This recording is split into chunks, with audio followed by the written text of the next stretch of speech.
अगली शंका है, सच्चाई भगत जी, घर में छोटा बच्ची को घर वाले नॉनवेज खिलाते हैं, क्या बच्ची को कभी कभार होठों पे चुम्मा चाटी दे सकता हूं? भगत जी शंका का समाधान करें।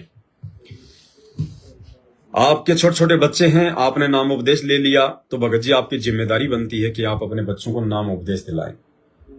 और यदि आप अपने बच्चों को नाम उपदेश दिलवा देंगे तो आपके बच्चों का अधिकार भगत जी आपके ऊपर ही होगा। फिर आप अपने बच्चों को फालतू में माता पिता के पास ना जाने दें। यदि आपके माता पिता नॉनवेज खाते हैं, मांस अंडा वगैरह खाते हैं, तो फिर वो आपके बच्चों को नहीं खिलाएंगे, आपकी आज्ञा के बिना नहीं खिला सकते भगत जी। यदि फिर भी आपके माता पिता नहीं मानते हैं तो भगत जी फिर सीधा सा एक ही रास्ता है, घर छोड़ दो। वो घर छोड़ दो फिर, क्योंकि बच्चे को आप रोक नहीं सकते, बच्चा छोटा है, ना बच्चे को आप मार सकते, ना आप उसको पीट सकते।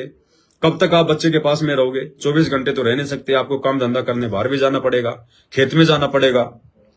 पीछे से आपके माता पिता फिर वही हरकत करेंगे। तो आपने तो रहना है, कहीं भी रहना है, आपने कहीं भी खाना है।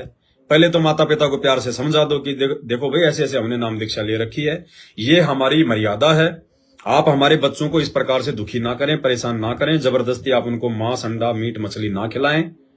हम आपसे हाथ जोड़ते हैं, हम आपसे प्रार्थना करते हैं, हमें अपनी मर्यादाओं में रहने दो।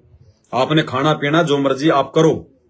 फिर भी आपके माता पिता नहीं मानते हैं तो भगत जी आपने तो भक्ति करनी है।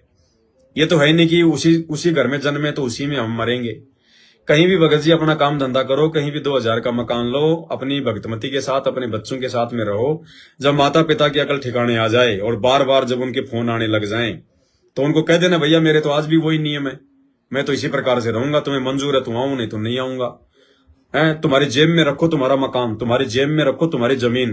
तुम सोचोगे ये बेटा तुम्हारी जमीन के पीछे जो है तुम्हारे जोमल के पैर चाटेगा, तुम्हारे मकान के पीछे तुम्हारे पैर चाटेगा।